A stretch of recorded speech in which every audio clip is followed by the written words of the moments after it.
Ladies and gentlemen, Greg McGlosky from ForexLive.com. This is a Forex Quick Look. I'm going to take a look at the New Zealand versus US dollar. Today's date is May 22nd, 2024. Fundamentally speaking, the Reserve Bank of New Zealand kept the rates unchanged, but they did raise projections for the cash rates going forward.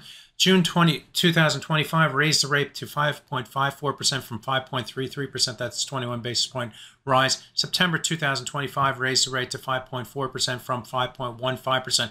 That's a 25 basis point increase. So higher cash rate projections that sent the New Zealand versus US dollar to the upside. But then Governor Orr came out, and his comments were thought to be a little bit more dovish. It'll take time for domestic inflation to decline. There's limited room for inflation surprises on the upside.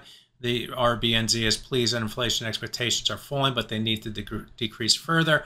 That was a little bit less hawkish than, let's say, the rate projection. So we saw looking at the 4-hour chart of the New Zealand versus US dollar, what we saw was a spike to the upside here.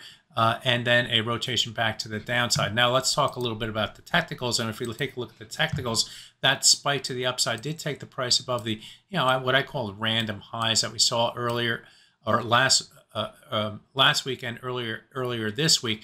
Those random highs came in at 0.61393, formed that ceiling. We broke above that level, but then came into what I considered a more important swing area that was defined by these different swing lows and swing highs going back in time through here, all these different swing highs, swing highs, swing highs. And then we moved above the level and used that level as support through here before moving below the level. You can see the number of different times that the price used this level, this area, as either support or resistance way back here. And that area came between 0.61487 and 0.6159. As you can see, the price moved within that area right there and then rotated back to the downside as Orr's comments started to trickle through, and we saw the price move lower.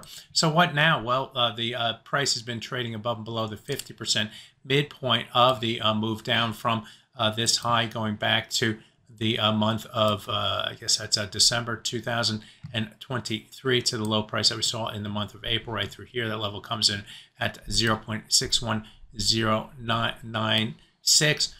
And if the price were to move with more momentum in either direction here, we aren't seeing a lot of momentum in either direction as we speak.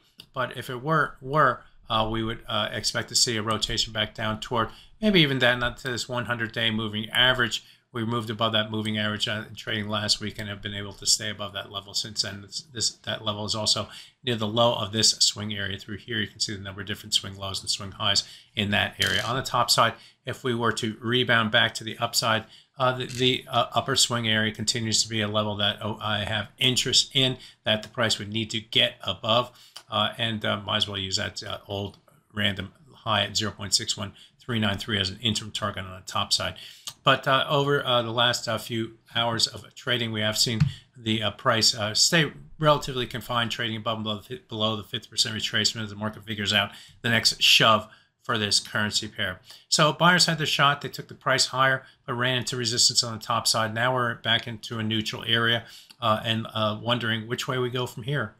That's my look at the New Zealand versus US dollar. My name is Greg McGlosky. Good fortune with your trading. Bye-bye now.